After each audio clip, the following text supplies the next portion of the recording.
அப்புறம் சகோதரர் விஜய், அவர் ஒரு பெரிய ஹீரோ, அதுல எந்த மாற்று கருத்தும் இல்ல. அவருக்கு இளைஞர் படை, ஒரு ரசிகர் படை இருக்கு, அதுலயும் எந்த மாற்று கருத்தும் இல்ல. அது 30 வருஷம் அவர் சினிமால உழைப்புக்கு கிடைத்த ஒரு மரியாதை, அதுலயும் எந்த மாற்று கருத்தும் இல்ல. திரையில வேணா அவர் ஹீரோவா இருக்கலாம், ஆனா அரசியல்ல அவர் ஹீரோ அப்படிங்கிறதுக்கு என்ன இது வரைக்கும் செஞ்சிருக்கிறாரு அப்படிங்கிற கேள்வியை நம்ம எழுப்பத்தானே செய்வோம்.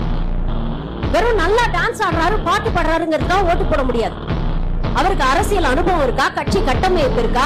நீங்க விடக்கூடிய டீசர் ட்ரெய்லர் எல்லாம் நம்பி உங்களுக்கு நாங்க ஓட்டு போட முடியாது. எம்எல்ஏ வந்து 5 வருஷம் அரசியல தயவு செஞ்சு கத்துக்கங்க, அந்த எக்ஸ்பீரியன்ஸை கெயின் பண்ணுங்க. அதுக்கப்புறம் நான் சிஎம் கேண்டிடேட் அப்படின்னு வந்து சொல்லுங்க.